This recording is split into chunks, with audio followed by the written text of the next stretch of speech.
രീതിയിലുള്ള ചില കമന്റടികളും ചില ഒരു ഗ്യാങ് വന്നിട്ടുള്ള സംസാരം ഉണ്ടായിരുന്നു. പക്ഷെ പടം ഈ കഴിഞ്ഞ് അവസാനിക്കുന്നത് വരെ വേറെ വലിയൊരു വർത്താനം ഇല്ലാണ്ട് ഒരു പടം റിലീസ് ആയിട്ട് ചെയ്തതാണെങ്കിൽ പോലും ആദ്യമായിട്ട് കാണുന്ന രീതിയിലുള്ള ഒരു റെസ്പോൺസ് ആയിരുന്നു ഓഡിയൻസിന്റെ അടുത്ത് നിന്ന് കിട്ടിയിരുന്നത്.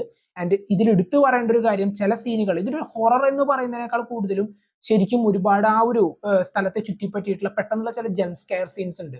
പക്ഷെ അതിന്റെയൊക്കെ നല്ലൊരു പീക്ക് എക്സ്പീരിയൻസ് തന്നെയായിരുന്നു എനിക്ക് തിയേറ്ററിൽ നിന്ന് കിട്ടിയത്. പ്രത്യേകിച്ച് എടുത്ത് പറയുകയാണെങ്കിൽ ആ ദാദിയുടെ സീൻസും അതുപോലെ ആ ഒരു ട്രഷർ എടുക്കാൻ പോകുന്ന സമയത്തുള്ള ചില സംഭവങ്ങളൊക്കെ വളരെ തിയേറ്ററിൽ ആ ഒരു മൊത്തം ആ വലിയൊരു സ്ക്രീനിന്റെ മുമ്പിൽ ഇരുന്ന് കണ്ടപ്പോൾ എനിക്ക് കിട്ടിയത് വളരെയധികം എക്സ്പെക്ട് ചെയ്തിരുന്ന ഒരു തിയേറ്റർ എക്സ്പീരിയൻസ് തന്നെയായിരുന്നു.